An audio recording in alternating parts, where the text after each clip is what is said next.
প্রথমে মাছ ভাজি খাই। মাছ হালকা মশলা দিয়ে গরম তেলে ভাজি করা হয়েছে, খাইতে মস মস লাগতেছে। হুম,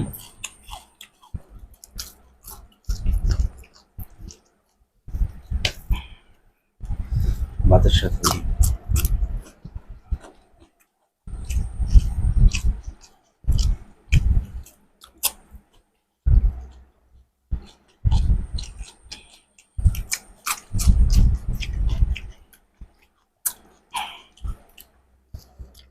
মাছটা অনেক অনেক টেস্ট হয়েছে, মানে আস্তে আস্তে বাটা হয়েছে তো, খুব চুলার জালটা গ্যাসটা একদম স্লো ভাবে বাজি করা হয়েছে তো একদম টেস্ট হয়েছে, অনেক টেস্ট হয়েছে।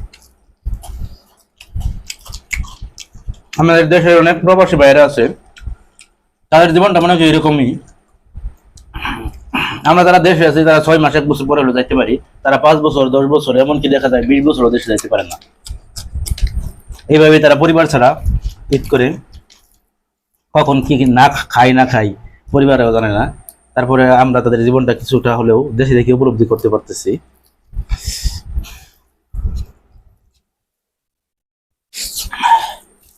যদিও পোলাও রান্নাটা একটু কষ্টকর আমাদের জন্য, তাই এত ঝামেলায় যাই নাই।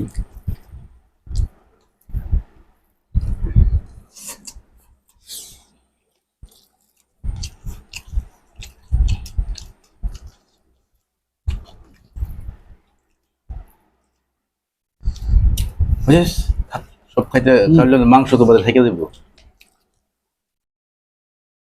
দর্শক, একটা সমস্যা আমাদের নাই, ফ্রিজ নাই, যা পাক করে সাথে সাথে খাই ফেলতে হয়, বিরাট সমস্যা এটা।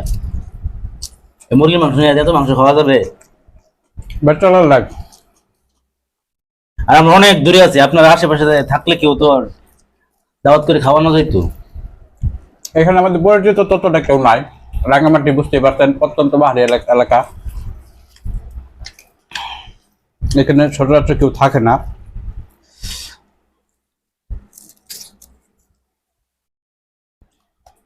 কি মাছটা খুব কি মাছটা না, ওই যে একটা মাছ নিয়েছিলাম। সামুদ্রিক মাছ,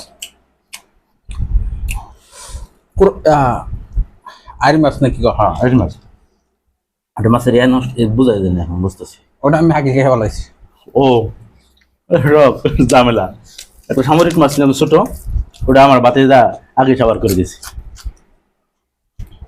অনেক টেস্ট, অনেক টেস্ট। কি বলবো, মাছগুলা এত টেস্ট। আমাদের শহর অঞ্চল বা আমাদের হোম ডিস্ট্রিক্ট ময়মনসিং এ মাছগুলা এত টেস্ট পাওয়া যায় না। এখানে মাছগুলা যতটা টেস্ট। আমাদের কোনো পুকুর নাই, সবগুলা লেক থেকে মাছ আনে, মাছগুলা ভাজা করলে